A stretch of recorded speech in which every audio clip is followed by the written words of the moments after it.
Students, this is me Archana. So now today we will start our new chapter, chapter 2, the sea.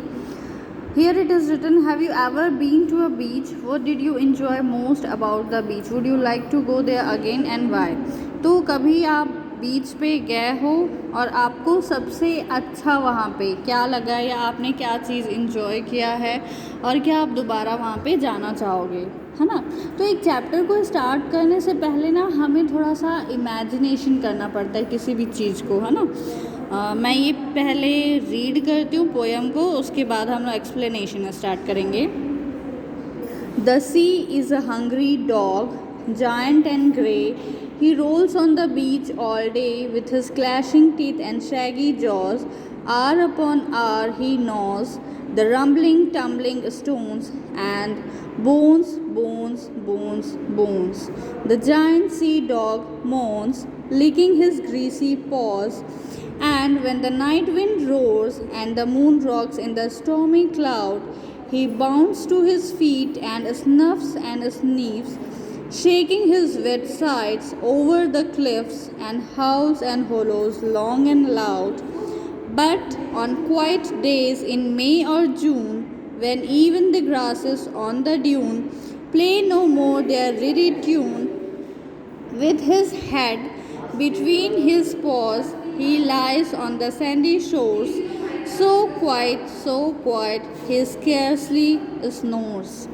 So here सबसे पहले तो हम अगर कोई भी पोएम या स्टोरी रीड करते ना तो उसको किसी चीज़ से कंपेयर किया जाता है ना।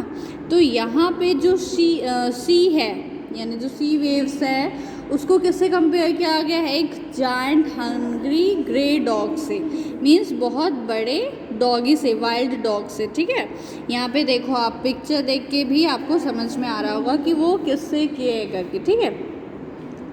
तो फर्स्ट पैराग्राफ में बोला जा रहा है कि जो सी है उसको किससे कंपेयर किया, एक हंग्री डॉग से जो कि जायंट मीन्स बहुत बड़ा होता है, जायंट एंड ग्रे है। He rolls on the beach all day. अब देखते हैं ना सी वेव्स हमेशा कभी लहर उफान मारती है, कभी स्लो हो जाती है, फिर उफान मारती है, तो उसको एज अ रोलिंग कंपेयर किया गया कि वो बार बार रोल कर रहा है ना। With his clashing teeth and Shaggy jaws. Clashing teeth means उसके बहुत बड़े बड़े दांत है और उसके जो जॉज है वो बहुत ही rough, shaggy means rough surface है, जो मुंह के अंदर का जो चबाने का जो उसका सरफेस रहता है ना वो भी बहुत रफ है। आर अपॉन आर मीन्स हर घंटे में वो क्या करता है, नॉज मीन्स दहाड़ता है, चिल्लाता है। द रम्बलिंग टम्बलिंग स्टोन्स, अब यहाँ स्टोन्स को क्या बोला है, बहुत ज़्यादा साउंड कर रहे। अब वेव्स के साथ, पानी के साथ बहाव में जो भी स्टोन्स है या पत्थर है वो उसके साथ जाएंगे तो वो आवाज़ करते ना, लाउड साउंड करते, रम्बलिंग टम्बलिंग होते हुए मीन्स वो लोग भी उसके साथ उलान पाटी खाते हुए जाते जा रहे हैं। And bones and bones and bones, तो पत्थर को किससे कंपेयर किया गया है कि वो मतलब रोल तो हो रहे हैं, और कैसे, जैसे कि एक बोन्स होता है ना, एक डॉगी जो बोन्स के पीछे भागता है। तो the giant sea dog moans licking his greasy paws. अब क्या कर रहा है यहाँ पे, ये जो डॉग है वो बहुत ही ज़्यादा चिल्ला रहा है, और जैसे डॉगी लोग को आप देखते हो ना वो अपने ही पैर को चाटता है ना। तो यहाँ पे भी सी वेव्स वैसे ही कर रहे हैं, वो लोग बहाव में तो जा रहे लेकिन वो वापस रिटर्न देख तो क्या बोलते हैं, जो सी वेव्स है वो पलट जाता है, मतलब रोल करता है, ऐसे करके ऐसे पलट जाता है, रोल करता है ना। तो उससे कंपेयर किया जा रहा है यहाँ पे, और वो बता रहे हैं कि वो अपने ग्रीसी पॉज को लिक कर रहा है, मीन्स चाट रहा है। And when the night wind rose, और जिस रात के समय क्या होता है, अब सी वेव्स रात के समय क्या करते हैं एज अ डॉग।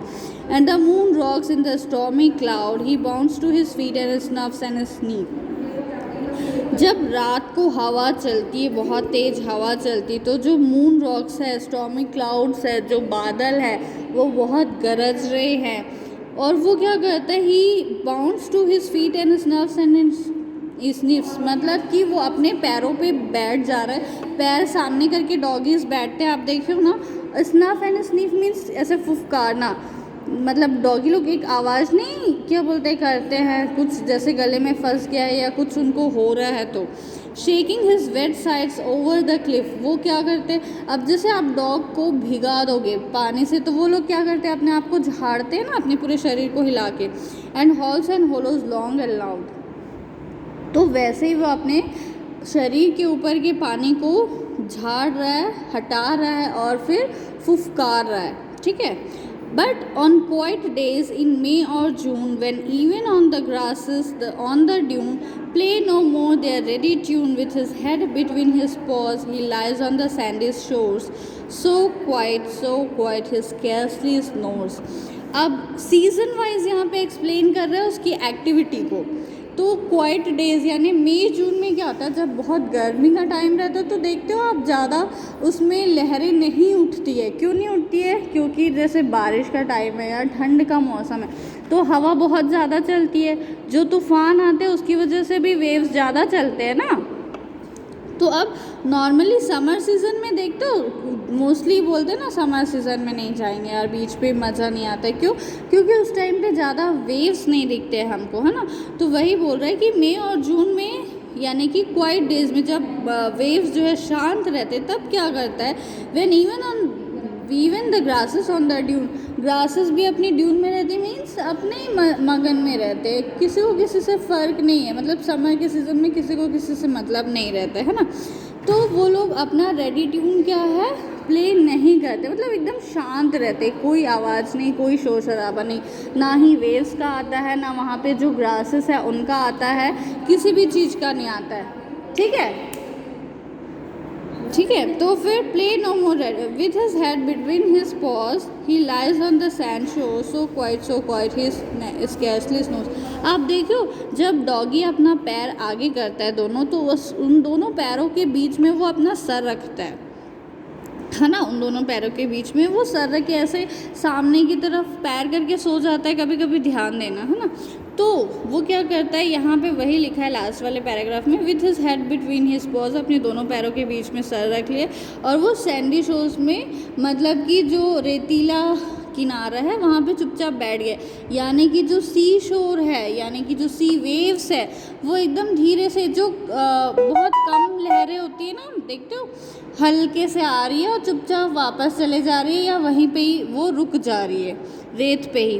तो वही उस चीज़ को यहाँ पे कंपेयर किया गया कि जो सी वेव्स है वो चुपचाप आ रही है किनारे पे और वहीं पे ही रुक जा रही है और बहुत ही क्वाइट है वो और कुछ नहीं कर रही। स्कैर्सली स्नोर्स मीन्स वो जो स्निफ था ना, ऐसे फुफकारा हूँ हाँ करके गुर्राता है जो डॉगी, तो वो स्कैर्सली होता है, मतलब बहुत ही कम होता है वो, या तो वो चीज़ गुर्राना करेगा या फिर नहीं करेगा, है ना। तो वही चीज़ बोला गया है कि जो सी वेव्स है बहुत ही धीरे से आते हैं, कभी कभी वो बहुत ज़्यादा उफान मारते हैं, नहीं तो वो मई और जून के टाइम पे शांत ही रहते हैं, ठीक है। तो आई होप ये चैप्टर आप लोगों को समझ में आया होगा और मैं चाहती हूँ कि जैसे मैंने एक बार रीड किया उसके बाद अच्छे से समझा, तो लाइन बाय लाइन आप लोग पोएम को समझो। और किसी भी पोएम को समझने से पहले आपको इमेजिनेशन, आपकी थिंकिंग, क्रिएटिव थिंकिंग बहुत ज़्यादा ज़रूरी है। यहाँ पे अब जैसे सी वेव्स को एक बहुत बड़े ही डॉग से कंपेयर कर दिया गया है ना, तो जब तक आप वो सोचोगे नहीं अपने दिमाग में, आप ये चैप्टर जो है समझ नहीं पाओगे, ठीक है। I hope you understood the chapter. Thank you so much.